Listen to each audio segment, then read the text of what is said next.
राजा परीक्षित ने श्री सुखदेव जी से पूछा, हे महात्मा, राजा प्रियव्रत का रथ चलने से 7 द्वीप और 7 समुद्र बन गए थे। आप उनका विस्तार पूर्वक वर्णन करने की कृपा करें। राजा परीक्षित के वचनों को सुनकर श्री सुखदेव जी बोले, हे राजन, आपने अति उत्तम प्रश्न किया है। मैं जम्बू द्वीप के हुए खंडों का विस्तार पूर्वक वर्णन करता हूँ। आप ध्यान देकर सुनिए। जम्बू द्वीप में 1,00,000 योजन भूमि है और इसी भूमि के चौथाई भाग में लोकालोक पर्वत तथा 1/3 भाग में 7 द्वीप एवं समुद्र हैं। राजा प्रियव्रत ने 7 द्वीपों को अपने 7 पुत्रों में बांट दिया और स्वयं तप करने के लिए वन में चले गए। उसके पश्चात प्रियव्रत के बड़े पुत्र आग्निघ्र ने जम्बूद्वीप को 9 खंडों में बांटकर अपने पुत्रों को एक एक खंड का राजा बना दिया।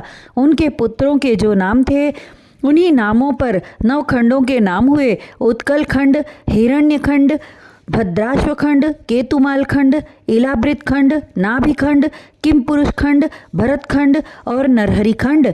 एक एक पर्वत 9 खंडों के सिराहने विद्यमान हैं। जम्बूद्वीप के मध्य इलाब्रित खंड के बीच सुमेरु पर्वत है, जो 1,00,000 योजन ऊंचा है। यह पर्वत 84,000 योजन पृथ्वी के ऊपर तथा 16,000 योजन पृथ्वी के नीचे धंसा है।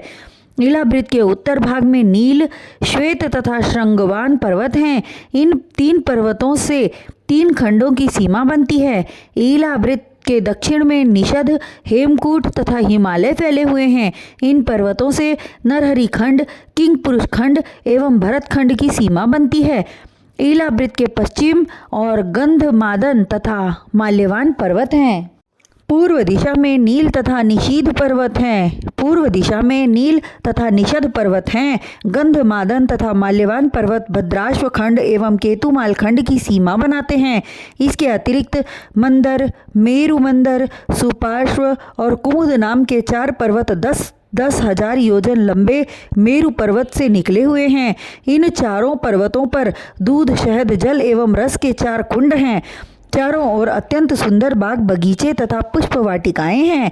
सुमेरु पर्वत की चोटी पर 10,000 योजन में ब्रह्मपुरी है, जो स्वर्ण जड़ित रत्नों से बनी हुई है तथा कुबेरपुरी, वरुणपुरी, इंद्रपुरी और यमपुरी भी बसी हुई है, जहाँ एक एक पहर बाद सूर्य का रथ पहुँचता है। ब्रह्मपुरी से प्रवाहित होकर गंगा जी सुमेरु पर्वत के नीचे गंगोत्री में जाकर मिली हैं और वहाँ से बहती हुई लोक कल्याण कर रही हैं।